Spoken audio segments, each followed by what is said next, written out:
अपना घर बसाने के लिए उजाड़ दी किसी और की दुनिया। हेलो फ्रेंड्स, मैं हूं नाज। एक बार फिर आप सबका स्वागत है क्राइम स्टोरी की इस नई कहानी में।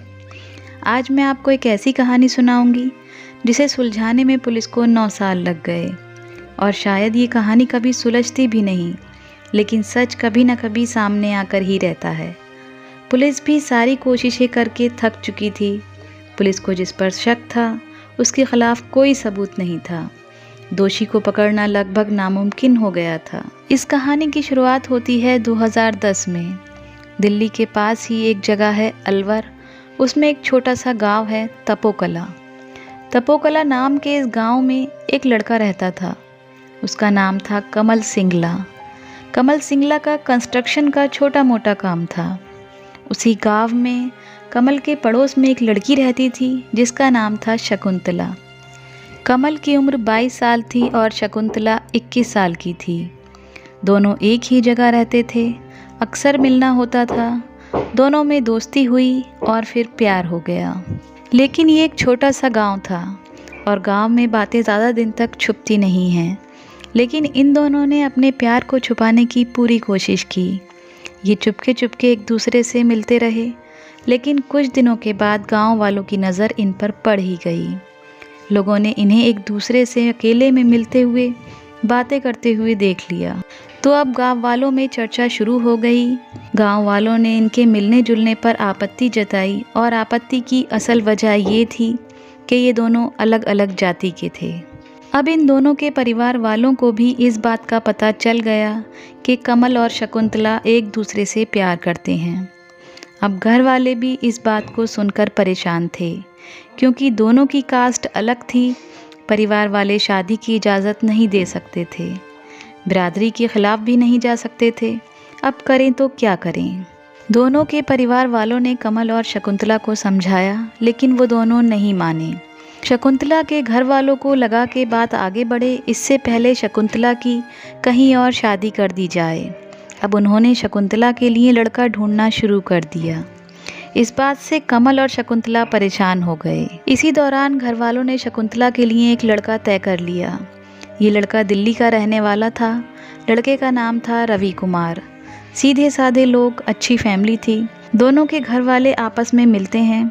दोनों परिवार में बातचीत होती है। लड़का लड़की एक दूसरे को देखते हैं और आखिरकार रिश्ता तय हो जाता है। अब ये बात कमल को पता चलती है। कमल परेशान हो जाता है कि अगर शकुंतला की शादी हो जाएगी तो वो उसके बिना कैसे रहेगा।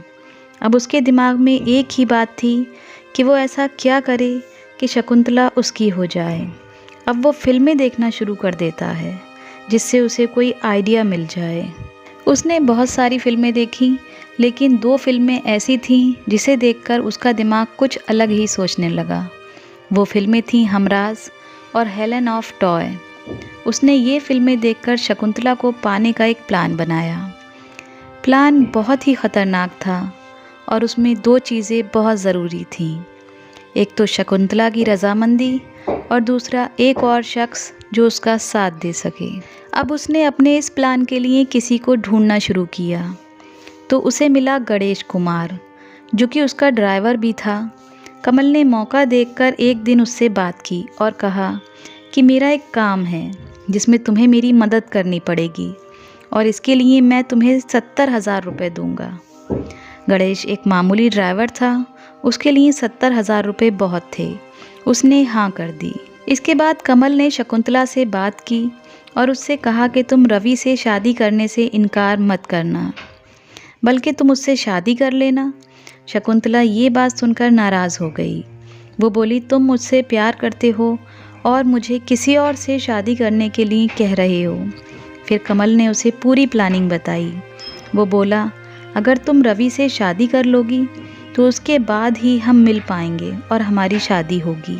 लेकिन मेरी एक शर्त है कि जब तुम्हारी शादी हो जाए तो कुछ दिनों तक रवि के करीब मत जाना। मतलब तुम उसके साथ एक पति पत्नी का रिश्ता मत बनाना। तुम उससे कोई भी बहाना कर देना। तुम कह देना कि तुमने एक मन्नत मानी है कि तुम्हारी शादीशुदा ज़िंदगी अच्छी हो, इसलिए कुछ दिन तक तुम दोनों एक दूसरे से अलग रहोगे। ये बात कमल ने शकुंतला को समझा दी और शकुंतला मान गई। 8 फरवरी 2011 को शकुंतला और रवि की शादी हो जाती है। शादी के अगले ही दिन प्लान के हिसाब से शकुंतला अपने घर वापस आ जाती है। वो बस एक ही दिन ससुराल में रुकती है। रवि और उसके घर वाले उसे बुलाते हैं तो उसने बता दिया कि मैंने एक मन्नत मानी है जिसके चलते मैं वापस नहीं आ सकती। इसी तरह लगभग 1.25 महीना बीत जाता है और वो टालती रहती है। लगभग 1.25 महीना बीतने के बाद कमल शकुंतला से कहता है कि वो अपने ससुराल वापस चली जाए। 21 मार्च को शकुंतला रवि के पास अपने ससुराल पहुंच जाती है और कहती है कि अभी 1 हफ्ता और बाकी है मन्नत का टाइम पूरा होने में।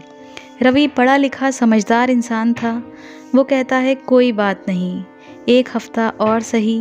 वो शकुंतला के साथ कोई ज़ोर ज़बरदस्ती नहीं करता है।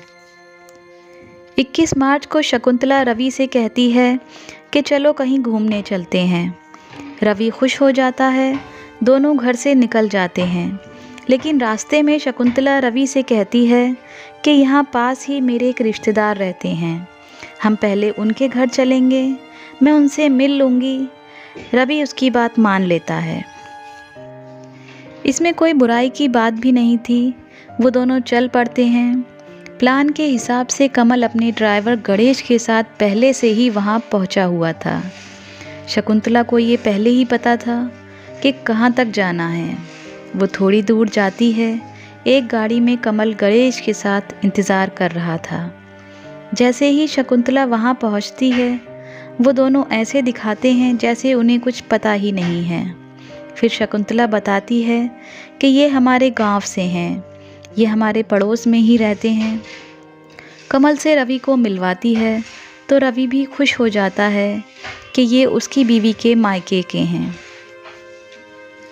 कमल पूछता है कि तुम लोग कहाँ जा रहे हो, तो रवि बताता है कि हम शकुंतला के एक रिश्तेदार के घर जा रहे हैं। तो कमल कहता है कि मैं तुम दोनों को अपनी गाड़ी में छोड़ दूँगा। ये दोनों गाड़ी में बैठ जाते हैं। फिर थोड़ी दूर जाकर शकुंतला कहती है रिश्तेदार का घर आ गया और वो गाड़ी से उतर जाती है। रवि भी गाड़ी से उतरने लगता है तो कमल उसे रोक लेता है। वो कहता है मुझे तुमसे 5 मिनट अकेले में कुछ बात करनी है। रवि सोचता है शायद कुछ मदद की ज़रूरत है, इसीलिए वो गाड़ी में ही रुक जाता है। अब कमल, उसका ड्राइवर गणेश और रवि कार में हैं और कार अब वहाँ से चल पड़ती है। इसी दौरान कमल रवि से पानी के लिए पूछता है। वो पानी पी लेता है और उस पानी में कमल ने पहले से ही बेहोशी की दवा मिला दी थी। पानी पीने के कुछ देर बाद रवि बेहोश हो जाता है।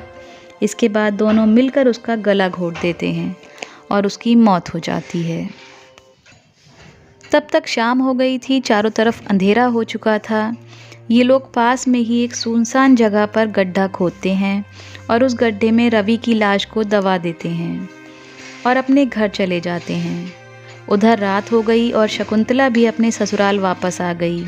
आकर पूछती है रवि कहाँ है। ससुराल वालों ने कहा रवि तो तुम्हारे साथ गया था। तो वो कहती है मैं जब अपने रिश्तेदार के घर पहुँची तो रवि ने कहा तुम अंदर चलो, मैं 5 मिनट में आता हूँ, और वो नहीं आया। अभी तक उसका कुछ पता नहीं है। फिर मुझे मजबूरन अकेले ही वापस आना पड़ा। रवि के घर वालों ने उसे सब जगह तलाश किया पर वो कहीं नहीं मिला। अगले दिन रवि के पिता ने पुलिस में रिपोर्ट लिखा दी अपने बेटे के मिसिंग की और किडनैपिंग की। अब पुलिस रिपोर्ट दर्ज कर लेती है, तफ्तीश करती है, लेकिन कुछ पता नहीं चलता है।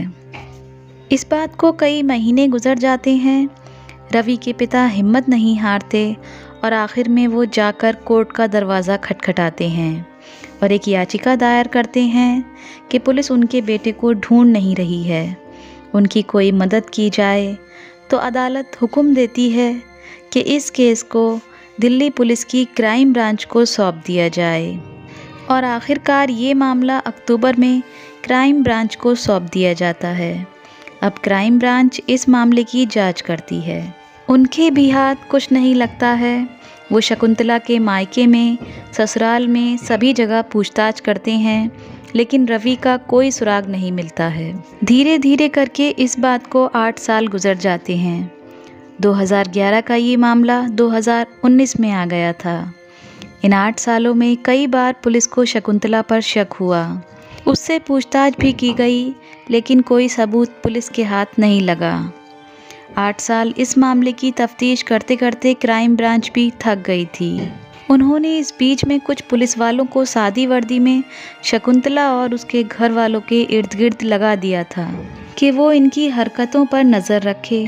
फिर पुलिस को पता चला कि शादी के बाद भी शकुंतला कमल से मिलती रही है, तो पुलिस को शक हुआ कि कहीं रवि के गायब होने में कमल का तो हाथ नहीं है।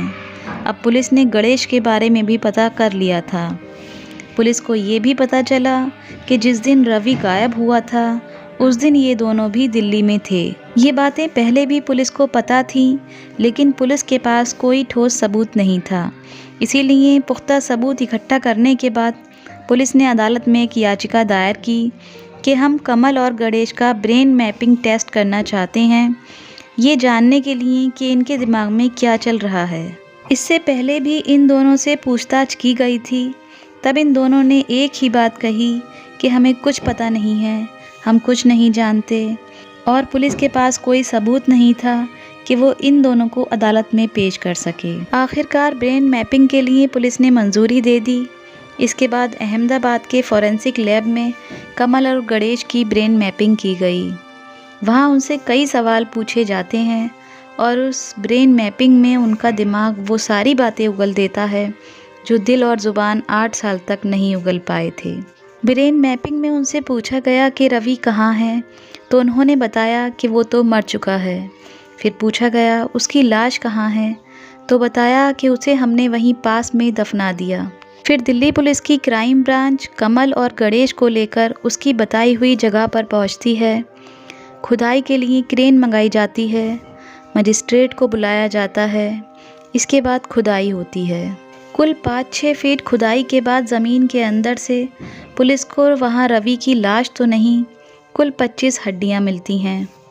क्योंकि 8 साल बीत चुके थे, उन 25 हड्डियों को समेटकर फॉरेंसिक लैब भेज दिया जाता है। फिर डीएनए के ज़रिए पता चलता है कि ये हड्डियाँ रवि की हैं। और इस तरीके से 8 साल पुराना एक कत्ल का राज ब्रेन मैपिंग ने खोला, क्योंकि ये सच दिमाग ने उगला था, ज़ुबान ने नहीं। इसके बाद पुलिस ने कमल और गणेश को गिरफ्तार कर लिया। लेकिन उधर जब ये खुदाई और तहकीकात चल रही थी, तभी शकुंतला अपने घर से अचानक गायब हो गई। अब पुलिस उसे ढूंढती है, क्योंकि ये बात साबित हो गई कि वो भी इस साजिश में शामिल थी। काफ़ी दिनों तक फरार रहने के बाद आखिरकार शकुंतला को भी पकड़ लिया गया।